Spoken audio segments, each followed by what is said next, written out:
Hello everyone. GS अभियान के online classes में आप सभी का हार्दिक स्वागत है।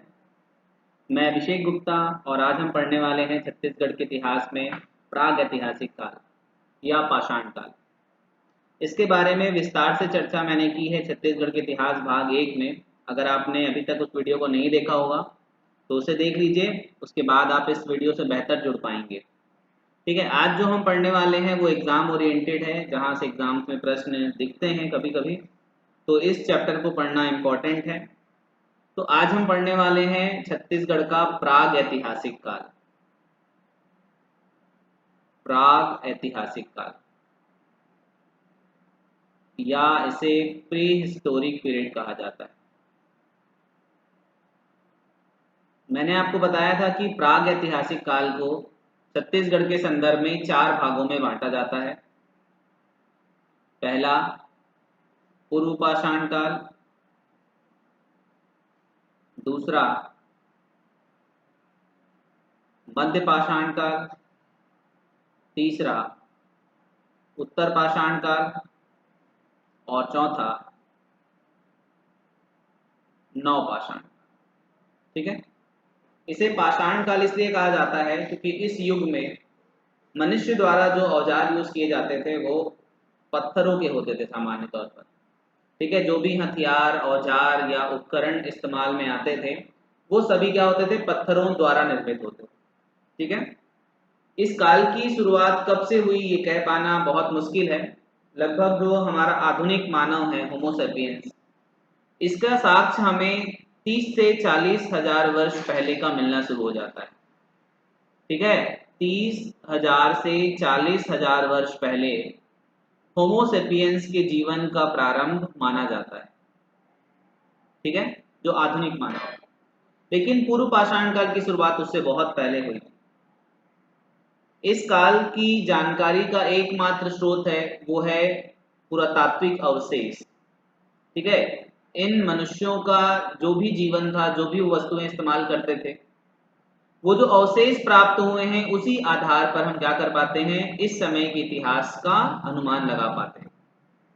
ठीक है, शुरुआत में ये जो आदि मानव लोग थे ये मैदानों में जंगलों में रहते थे। ठीक है, उसके बाद धीरे धीरे इन्होंने क्या किया, गुफाओं को अपना आश्रय स्थान बनाया, ये गुफा में निवास करने लगे। ठीक है, गुफा में निवास करने का बहुत सारा रीजन ये था कि भाई आपको प्राकृतिक घटनाओं से, जंगली जानवरों से सुरक्षा हो जाती थी। दूसरा, ये जो प्राकृतिक गुफा होते थे इसके आसपास जल का भी पर्याप्त भंडार हुआ करता था। तो मनुष्य के जीवन के लिए जल भी एक महत्वपूर्ण क्या है, आपका तत्व है। इसलिए वो किसी न किसी नदी के आसपास, किसी घाटी के आसपास या किसी पहाड़ पर्वत में गुफाओं में निवास करते थे। ठीक है, इस समय इनका जो मेन काम था वो ये था कि पत्थर के उपकरण से ये शिकार करते थे, कंदमूल फल का संग्रहण करते थे। तो ये पूर्व पाषाण काल में क्या थे, आपका खाद्य संग्राहक थे। आदि मानव जो थे वो क्या थे, खाद्य संग्राहक, खाद्यान्न का संग्रहण करते थे। फिर आगे चलकर जब नव पाषाण काल में कृषि की शुरुआत हुई तब ये बन गए खाद्य उत्पादक। इन्होंने क्या किया, खाद्यान्न का उत्पादन प्रारंभ किया। तो इस समय के जीवन काल का छत्तीसगढ़ में भी बहुत सारा क्या है, साक्ष्य प्राप्त होता है। प्राग ऐतिहासिक काल का हमारे छत्तीसगढ़ में भी बहुत सारे क्या हैं, स्थल हैं जहां से हमको आदि मानव के जीवन का साक्ष्य मिलता है। ठीक है, ये हमारा छत्तीसगढ़ है। अभी हम धीरे धीरे देखेंगे कि कहां कहां से ऐसे स्थान मिले हैं और उनमें क्या क्या चीजें प्राप्त हुई। देखिए, वैसे तो पाषाण काल का पूरे छत्तीसगढ़ से जानकारी मिलता है, लेकिन कुछ महत्वपूर्ण स्थल हैं जहां पे जानकारी अधिक है और जो फेमस है उनका नाम हम याद रखेंगे। हम यहाँ पर रिसर्च नहीं करेंगे, बहुत सारे नाम को याद नहीं रखेंगे, जो इम्पोर्टेंट है उस पर ही बात करेंगे। देखिए, जैसे छत्तीसगढ़ में जो पूर्व पाषाण कालीन स्थल है उसमें नाम आता है सिंघनपुर की गुफा। इसका नाम आता है सिंघनपुर की गुफा। ये है रायगढ़ में। कहाँ पर है, ये रायगढ़ में सिंघनपुर की गुफा। और दूसरा आता है महानदी घाटी क्षेत्र। तो पूर्व पाषाण कालीन स्थल में देखेंगे महानदी घाटी क्षेत्र और सिंघनपुर की गुफा। सिंघनपुर की गुफा जो है ये आपका यहाँ रायगढ़ में है, ये रायगढ़ में सिंघनपुर की गुफा। और ये जो महानदी घाटी क्षेत्र है इसका विस्तार आप देखेंगे पूरे महानदी बेसिन में देखने को मिलेगा। ये महानदी के आसपास का जो क्षेत्र है, अगर आप यहाँ पर घूमने निकल जाए नदी मैदानी क्षेत्रों में, तो इस काल में इस्तेमाल किए जाने वाले पत्थर आपको सामान्य तौर पर मिल जाएंगे। ऐसे पत्थर जो पूर्व पाषाण कालीन हैं या जो ऐसे औजार हैं आपको हो सकता है कि मिल जाएं। अगर आप इन क्षेत्रों का रिसर्च करेंगे, पहाड़ी क्षेत्रों में, जंगली क्षेत्रों में भ्रमण करेंगे, तो आपको ऐसे अनगढ़ औजार मिल जाएंगे जिनका इस्तेमाल आदि मानव किया करते थे। ठीक है। सिंघनपुर की जो गुफा है वो इसलिए फेमस है क्योंकि इन गुफाओं में बहुत सारी चित्रकारियां मिलती हैं। ठीक है, जैसे इन गुफा में जब जाओगे तो इन गुफाओं की दीवारों में हंटिंग सीन्स हैं, जो मनुष्य शिकार करता था उसके चित्र बने हुए हैं, कंगारू का चित्र है, अलग अलग जानवरों के चित्र हैं। और सबसे खास बात यह है कि इस गुफा की दीवार में जल परी का चित्र मिलता है। सिंघनपुर की गुफा में जी हाँ जल परी का चित्र यहाँ पर मिला है। इसका मतलब ये हो सकता है कि भाई उस समय आज से 5000 साल पहले, 8000, 10,000 वर्ष पहले, ठीक है, जिसका हम क्या कर रहे हैं, खोज कर रहे हैं, जल परी, वो हो सकता है क्या रही हो, उपस्थित रही हो, मनुष्यों ने उसको देखा हो और उसका चित्र क्या किया हो, इस गुफा में अंकित किया हो। ठीक है, तो ये सिंघनपुर की गुफा है। इस गुफा के क्षेत्र से पत्थर के कुदाल भी मिले हैं। ठीक है, अलग अलग चीज यहाँ से प्राप्त होती है सिंघनपुर। तो सबसे प्राचीन स्थल छत्तीसगढ़ में कौन सी है, सिंघनपुर की गुफा। ठीक है, ये हो गया पूर्व पाषाण काल। फिर मध्य पाषाण काल में हमने देखा कि भाई यहाँ पर जो अनगढ़ औजार मिलते हैं मनुष्य द्वारा उपयोग किए जाने वाले, यहाँ पर औजारों की आकृतियां छोटी हो गई, जिसे हम माइक्रोलिथ के नाम से जानते हैं। काफी धारदार हथियार थे, अलग अलग आकृति के होते थे, जैसे अर्धचंद्राकार, ठीक है, लंबे फलक वाले औजार, सूक्ष्म औजार। ठीक है, तो ये सब औजार आपको मध्य पाषाण काल में मिलते हैं। ठीक है, इस काल में मनुष्य ने, ठीक है, पशुओं को पालना सीखा, तो पशुपालन का साक्ष्य मिलता है। तो मध्य पाषाण काल का साक्ष्य छत्तीसगढ़ में रायगढ़ में ही कबरा पहाड़ से मिलता है। रायगढ़ में ही कहां से मिलता है, कबरा पहाड़ से। रायगढ़ में क्या है, कबरा पहाड़, रायगढ़ में ही सिंघनपुर की गुफा, और रायगढ़ में ही क्या है, कबरा पहाड़।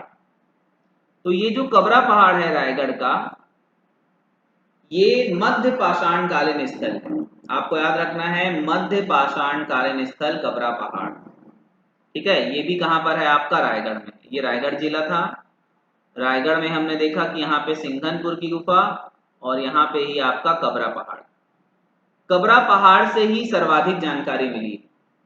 पाषाण काल की या प्राग ऐतिहासिक काल की सर्वाधिक जानकारी हमें कबरा पहाड़ से ही मिलती है। ठीक है, इन गुफाओं की दीवारों में कबरा पहाड़ जो है या यहाँ पे जो गुफा है, उन दीवारों में हमें कछुए का आकृति, ठीक है, बाइसन का आकृति मिलता है। सर्वाधिक महत्वपूर्ण यहाँ पर हमें ज्योमेट्रिक आकृतियां मिली। ज्योमेट्रिक पैटर्न में क्या मिला है, आकृतियां मिली हैं या चित्र मिले हैं। ज्योमेट्री का मतलब जैसे स्वास्तिक बना हुआ है, सॉरी स्वास्तिक नहीं बोल रहा हूं मैं, मतलब आपका जैसे त्रिभुज है या अलग अलग आकार हैं, उस पैटर्न के हमको यहाँ पर डायग्राम्स मिलते हैं मध्य पाषाण काल के। ठीक है, और भी जैसे हमारा यहाँ पर छिपकली का चित्र है, घड़ियाल का चित्र है, मगरमच्छ का। ठीक है, अलग अलग यहाँ पर हमको चित्र मिलते हैं और बहुत सारे औजार भी मिले हैं कबरा पहाड़ से। ठीक है, ये हमको समझना। उसके बाद मध्य पाषाण काल के बाद उत्तर पाषाण काल आता है। इस काल की जानकारी हमको सिंघनपुर की गुफा से मिली है। सिंघनपुर और पेंड्रा जिला का धनपुर, धनपुर और सिंघनपुर। देखिए, जो आपका सिंघनपुर है, यहाँ से लगभग हर काल की जानकारी प्राप्त हुई है। स्पेशली आपको याद रखना है कि उत्तर पाषाण काल की जानकारी भी कौन देता है, सिंघनपुर की गुफा। और पेंड्रा जिले का जो धनपुर नामक स्थान है, इसे उत्तर पाषाण कालीन स्थल माना जाता है। ये पेंड्रा जिला है यहाँ पे, तो पेंड्रा में धनपुर है, पेंड्रा में क्या है, धनपुर है, जहां से हमें उत्तर पाषाण कालीन साक्ष्य प्राप्त हुए हैं। ठीक है, यहाँ पर भी औजार मिले हैं उत्तर पाषाण काल के, औजारों की आकृतियां मिली हैं खुदी हुई इन क्षेत्रों में। ठीक है, मानव आकृतियों का चित्रण मिला है, आखेट करता हुआ मनुष्य, ठीक है, जिसे आदि मानव या आदिवासी लोग बनाते हैं, डंडे के आकार का चित्र, तो वो सारा चित्र हमको कहाँ पर मिला है, सिंघनपुर की गुफा में। ठीक है, और धनपुर क्षेत्र। उसके बाद हम नवपाषाण काल में आ जाते हैं। तो नवपाषाण काल की जानकारी जो है वो आप देखेंगे कि हमारा ये जो राजनांदगांव और बालोद वाला क्षेत्र है और रायगढ़, इन क्षेत्रों में सर्वाधिक मिला है। ठीक है, जैसे आपका राजनांदगांव में चितवा डोंगरी, राजनांदगांव में चितवा डोंगरी, चितवा डोंगरी की पहाड़ी है इन क्षेत्रों में। ठीक है, बालोद में अर्जुनी, बालोद में अर्जुनी और रायगढ़ में टेरम। ठीक है, चितवा डोंगरी, अर्जुनी और टेरम, चितवा डोंगरी, अर्जुनी और टेरम, ये तीन इंपॉर्टेंट आपके क्या हैं, क्षेत्र हैं, जिसका नाम आपको याद रखना है। ठीक है, चितवा डोंगरी, अर्जुनी और टेरम। चितवा डोंगरी राजनांदगांव, चितवा डोंगरी कहाँ पर है, ये राजनांदगांव में है, अर्जुनी बालोद में है और टेरम रायगढ़ में। ठीक है, चितवा डोंगरी, अर्जुनी और टेरम। ठीक है, यहां से भी हमको अलग अलग जैसे पशुओं की आकृतियां मिली हैं।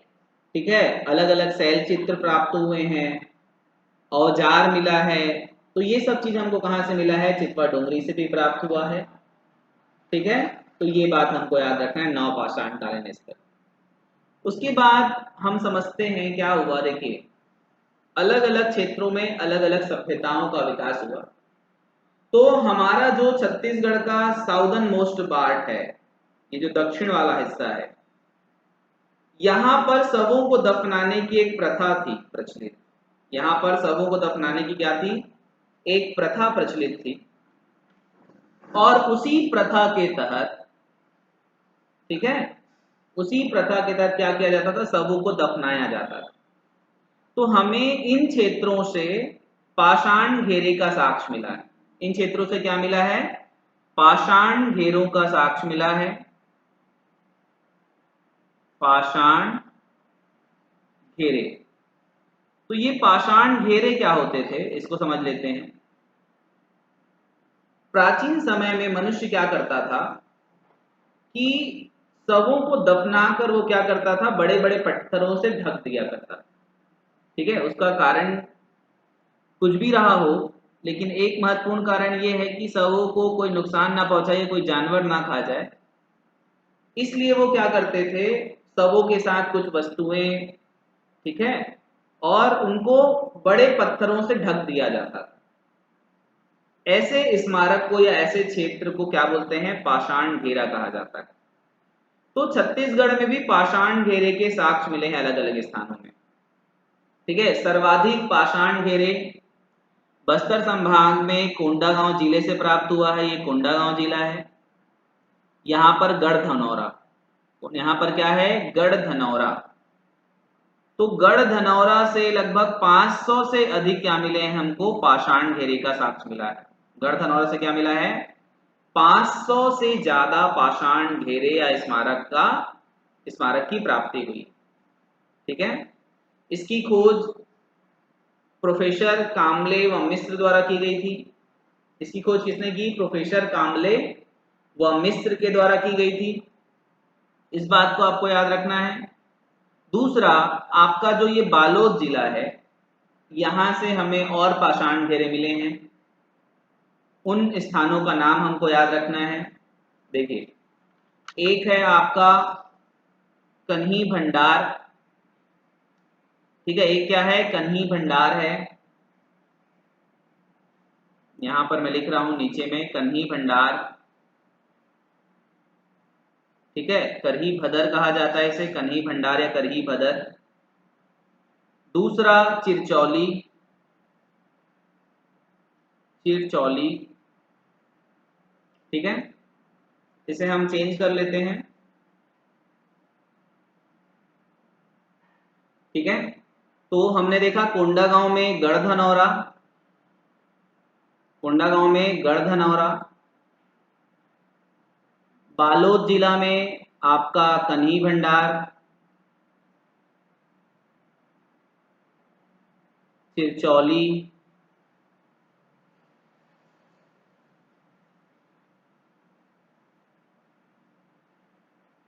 सोरर, मजगहा और कबराहार। इन क्षेत्रों से महापाषाण घेरे के साक्ष्य मिले। ठीक है, कोंडागांव में गढ़धनौरा, बालोद में, ये पूरा बालोद में है, कन्ही भंडार, चिरचौली, सोरर, मजगहा और कबराहार। ठीक है, कन्ही भंडार या करही बदर, चिरचौली, सोरर, मजगहा और कबराहार।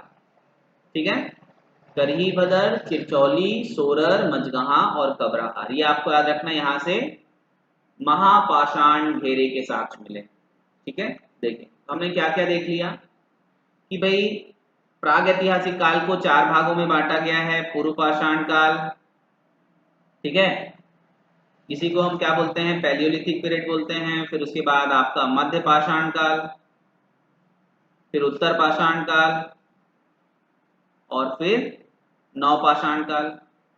तो नवपाषाण काल की जानकारी हमें मिली है चितवा डोंगरी, अर्जुनी और टेरम से। चितवा डोंगरी, अर्जुनी और टेरम से। कैट याद रख सकते हैं, कैट, चितवा डोंगरी, अर्जुनी, टेरम। चितवा डोंगरी राजनांदगांव में, अर्जुनी बालोद में, टेरम रायगढ़ में। उत्तर पाषाण काल सिंघनपुर की गुफा और पेंड्रा का धनपुर, इन 2 क्षेत्रों से। मध्य पाषाण काल की जानकारी कबरा पहाड़ से, रायगढ़ और भी क्षेत्रों से मिली है, जिसके बारे में हम बात करेंगे।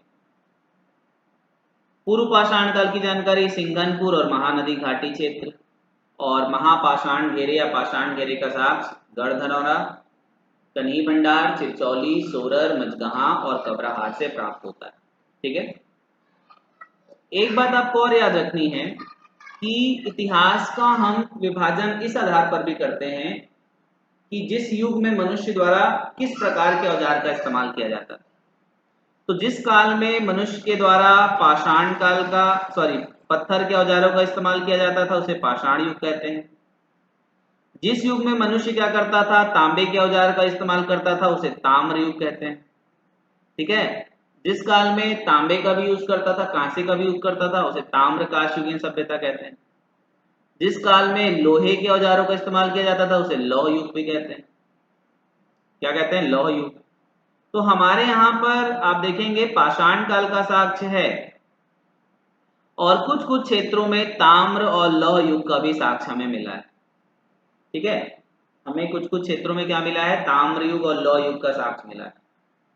तो लौह युग का साक्ष्य या लोहा से संबंधित कुछ प्रमाण अगर हमें मिला है, लोहे के उपकरण वगैरह आदि, तो आपको याद रखना है बालोद से हमें क्या मिला है, बालोद और सरगुजा से लौह युग का साक्ष्य मिला है। बालोद में करका भाठा, बालोद में क्या, करका भाठा। ठीक है, बालोद में ही देखिए दल्ली राजहारा वगैरह लौह अयस्क क्षेत्र है ना। दौंडी लोहारा तो करका भाठा हो गया, इसके अलावा लोहारा क्षेत्र हो गया। इन क्षेत्रों में हमको लोहा के उपकरण या लोहा से संबंधित कुछ चीजें प्राप्त हुई। सरगुजा के भी क्षेत्रों में लौह युग का प्रमाण हमको मिलता है। ठीक है, इन क्षेत्रों से, तो ये बात हमको याद रखनी है। ठीक है, उसके बाद अभी हम कुछ और बातों पर बात करें तो देखिए कुछ और स्थल हैं जिसके बारे में हमको जानना है। जैसे आपका मध्य पाषाण कालीन कुछ और स्थल हैं, जैसे बस्तर में है आपका कालीपुर। बस्तर में क्या है, कालीपुर, जो मध्य पाषाण कालीन स्थल है कालीपुर, गढ़चंदेला, घाट लोहांग, खड़क घाट, राजपुर, ये सब क्या है, बस्तर में मध्य पाषाण कालीन स्थल है। ठीक है, बस्तर में क्या है, मध्य पाषाण कालीन स्थल है आपका। एक तो कबरा पहाड़ हो गया रायगढ़ में, कालीपुर, गढ़चंदेला, घाट लोहांग, खड़क घाट, राजपुर। कालीपुर, गढ़चंदेला, घाट लोहांग, खड़क घाट, राजपुर। ठीक है, ये सब आपके क्या हैं, मध्य पाषाण कालीन स्थल हैं। इसके अलावा कुछ और भी पाषाण कालीन स्थल हैं जिसके बारे में हमको याद रखना है। देखिए, सबसे ज्यादा पाषाण कालीन स्थल है रायगढ़ जिले में। कहाँ पर है, रायगढ़ जिले में है। सर्वाधिक पाषाण कालीन स्थल हमें कहाँ मिलेंगे, रायगढ़ जिले में प्राप्त होंगे। देखिए, जैसे हमने देखा सिंघनपुर की गुफा, हमने क्या देखा, सिंघनपुर की गुफा, कबरा पहाड़। ठीक है, ये सब हमने बेसिक चीज देखी। कुछ और क्षेत्र हैं जैसे आपका कर्मागढ़, सब रायगढ़ में है, कर्मागढ़, कोरागढ़, बसनाझर, ऊंगना। ठीक है, कर्मागढ़, कोरागढ़, बसनाझर, ऊंगना, भंवरखूल,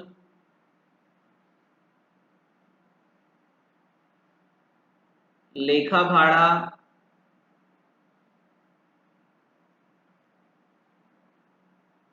गिद्धा, सोनबरसा, बानी पहाड़। इन क्षेत्रों से भी हमको पाषाण काल की जानकारी मिलती है, ये सब रायगढ़ में। ठीक है, देखिए इसको 2-4 बार आप पढ़ेंगे तो ये ये नाम धीरे धीरे आपके दिमाग में बैठने लगेगा। कर्मागढ़, कोरागढ़, बसनाझर, ऊंगना, भंवरखोल, लेखा भाड़ा, गिद्धा, सोनबरसा, बानी पहाड़, ये सब जो स्थान है ये भी पाषाण कालीन स्थल हैं जो कि रायगढ़ में है। ठीक है, कुछ और फैक्चुअल बातें हैं जो पाषाण काल से संबंधित है जिसको आपको याद रखना है। देखिए, छत्तीसगढ़ में सबसे प्राचीनतम गुफा है सिंघनपुर की गुफा। प्राचीनतम गुफा होने का गौरव किसे है, प्राचीन गुफा होने का गौरव है सिंघनपुर की गुफा को। सर्वाधिक जानकारी देने वाला गुफा है आपका कबरा पहाड़, सबसे ज्यादा जानकारी मिलती है कबरा पहाड़ से। सबसे लंबी गुफा रायगढ़ की ही एक गुफा है, बोतलदा गुफा, छत्तीसगढ़ की सबसे लंबी गुफा है पाषाणकालीन बोतलदा की गुफा, रायगढ़ में ही। ठीक है, रायगढ़ में क्या है, बोतलदा की गुफा जो कि सबसे लंबी गुफा है। ठीक है, इसके अलावा कुछ और क्षेत्रों में आपका देखेंगे अगर हम, तो कांकेर में भी एक क्षेत्र है उड़कुड़ा, ये भी पाषाणकालीन क्षेत्र है। राजनांदगांव में बोन टीला, ये भी पाषाणकालीन क्षेत्र है। तो इन क्षेत्रों से हमें प्राग ऐतिहासिक काल की जानकारी प्राप्त होती है। ठीक है, और इतनी जानकारी ही आपको रखनी है, इससे ज़्यादा जानकारी की आवश्यकता नहीं है और ना ही हमें इसमें रिसर्च करना है। आप सबसे पहले इतिहास का क्लासिफिकेशन कीजिए। ठीक है, हिस्ट्री का क्या करना है, हमें क्लासिफिकेशन करना है और धीरे धीरे 1, 2, 3 नाम आपको दिमाग में बैठाने हैं। ठीक है, एक पॉइंट आप यहाँ पर और नोट कर लीजिए, जैसे हमने देखा सिंघनपुर की गुफा है या कबरा पहाड़ है। ठीक है, तो सिंघनपुर की गुफा की खोज किसने की, अगर कोई पूछे हमसे तो आपको याद रखना है पुरातत्व शास्त्री एंडरसन ने। किसने की, एंडरसन ने, इसकी खोज की है एंडरसन ने। किसकी, सिंघनपुर की गुफा की खोज, सिंघनपुर एंडरसन। देखो सिंघनपुर सन, सिंघनपुर सन, तो एंडरसन आपको याद हो जाएगा। ठीक है, इसके बाद आपका जो चितवा डोंगरी है जहां से नव पाषाण काल की जानकारी मिलती है। ठीक है, इसका खोज किया चितवा डोंगरी का, चितवा डोंगरी, इसकी खोज की गई आपका रमेंद्र नाथ मिश्र, रमेंद्र नाथ मिश्र। व भगवान दास बघेल। ठीक है, व भगवान, देखो भगवान ही किसी चीज को खोज सकते हैं, तो चितवा डोंगरी को कौन खोजा? भगवान। तो भगवान दास बघेल और आपका रमेंद्रनाथ मिश्र। ठीक है, भगवान और मिश्रा, इन दोनों ने इसकी खोज की। ये कुछ दो बातें और है जिसको आपको दिमाग में रखनी। ठीक है, ये हो गया हमारा पाषाण काल समाप्त। आप जाकर के हिस्ट्री का ऑब्जेक्टिव करिए और आप देखेंगे कि आपसे सारे प्रश्न बन जाएंगे। इस थ्योरी को अटेंड करने के बाद आपसे ऑब्जेक्टिव के सारे प्रश्न बनेंगे तो आपको कॉन्फिडेंस आएगा। ठीक है, बहुत बार बार इसे नहीं पढ़ना है, बहुत ज़्यादा इंपॉर्टेंट नहीं है। आपको कभी भी जब हिस्ट्री हम पढ़ें छत्तीसगढ़ का तो मैक्सिमम टाइम आपको देना है मॉडर्न हिस्ट्री में, वहां से ही मैक्सिमम क्वेश्चंस आते हैं। ठीक है, लेकिन फिर भी इसे इग्नोर नहीं किया जा सकता, इसे 2 4 6 रीडिंग हमको करना है। ठीक है, और चीज़ों को याद करना है। Thank you so much.